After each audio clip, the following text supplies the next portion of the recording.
শক্তিশালী প্রতিবাদ আমাদের হওয়া দরকার। সেই প্রতিবাদে আকাঙ্ক্ষা থেকে আজকে আমরা এখানে দাঁড়িয়েছি। আমরা এখানে কোনো রাজনৈতিক পরিচয় নিয়ে দাঁড়াই নাই, আমরা একটা মানবিক দাবি নিয়ে দাঁড়িয়েছি, আমরা একটা বিক্ষুব্ধ মন থেকে এখানে দাঁড়িয়েছি এবং সাথে সাথে আমরা ইতিমধ্যে যে সমস্ত কথা পত্রপত্রিকা এসেছে তার চিন্তা করবার জন্য দাঁড়িয়েছি। এইরকম একটা হত্যাকাণ্ডে এত দ্রুত এত অল্প সময়ের মধ্যে সে সম্পর্কে মন্তব্য করা যে আইন শৃঙ্খলা রক্ষাকারী বাহিনীর যথার্থ হয়েছে এটাও আমরা জানতে চাই। শুরুতেই তদন্ত করার আগেই সিদ্ধান্ত নেওয়ার যে মানসিকতা, এই মানসিকতা থেকে পুলিশ বাহিনী বেরোতে পারলো না কেন সেটা আমরা জানতে চাই। আমরা ইতিমধ্যেই দেখেছি যে এই ধরনের ঘটনা ঘটলে সবসময় তাকে নানা মোড়কে আজকে রাখবার চেষ্টা করা হয়। আমরা সেই মোড়কটা খুঁজতে চাই, কেন গণপতি চক্রবর্তী তাকে হত্যা করা হলো? এটা কি শুধুমাত্র ইয়াবাখরের কাজ? এটা কি শুধুমাত্র দুইজন যুবক তারা এসে একটা পরিবারের 4 জন মানুষকে একে একে হত্যা করে গেল? ঘটনাটিকে এতই সহজ? ওই পরিবারের সদস্যরা কি নিহত হওয়ার অপেক্ষা ছিলেন? তাদের মধ্যে কোনো ধরনের হত্যাকাণ্ডের সময় চিৎকার প্রতিবাদ এগুলো হয় নাই? কেন এই ঘটনাগুলো একটা মন্তব্যের সঙ্গে আর একটা সিদ্ধান্তের ফারাক তৈরি হচ্ছে? একবার বলা হলো মুখ ঝলসে দেওয়া হয়েছে রাসায়নিক দিয়ে, আর একবার বলা হলো যে না ঝলসে দেওয়া হয় নাই, এটা পচন ক্রিয়ার কারণে বিকৃত হয়েছে।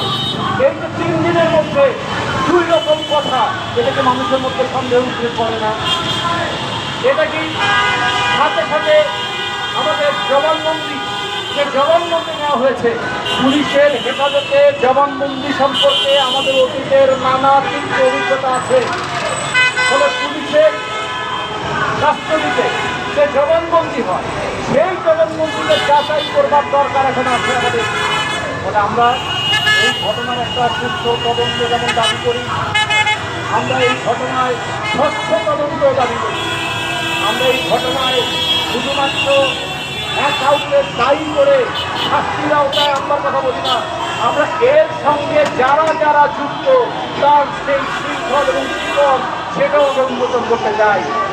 2 জন মানুষের পক্ষে এত স্বাভাবিকভাবেই 4 জন মানুষকে হত্যা করা সম্ভব নয়। যে প্রশ্ন উঠেছে ডিজিটাল লাইন দিয়ে, যে প্রশ্ন উঠেছে নেশা নিয়ে, যে প্রশ্ন উঠেছে আসামি করে যাদেরকে চিহ্নিত করা হয়েছে তাদের অতীত নিয়ে, যে প্রশ্ন উঠেছে পার্শ্ববর্তী পরিবারের মানুষগুলোর রহস্যজনক নীরবতা নিয়ে, যে প্রশ্ন উঠেছে পুলিশ বাহিনী অস্বাভাবিক তৎপরতা নিয়ে, এবং যে প্রশ্ন উঠেছে এটাকে ভিন্ন খাতে প্রবাহিত করবার নানা ধরনের বক্তব্য নিয়ে, সেই সমস্ত প্রশ্নের জবাব আমরা চাই। ফলে আজকে আমরা আমাদের শ্রদ্ধেয় শিক্ষক শুধু তার মৃত্যু নয়, শুধু তার পরিবারের সদস্যদের মর্মান্তিক মৃত্যু নয়, গোটা দেশে যে আতঙ্কের পরিবেশ তৈরি হয়েছে সেখান থেকে দেশকে যদি মুক্ত করতে হয়, রংপুরের এই ঘটনার সুষ্ঠু বৃহৎ তদন্ত চাই, স্বচ্ছ তদন্ত চাই, একটা নিরপেক্ষ বিচার চাই এবং দৃষ্টান্তমূলক শাস্তি চাই।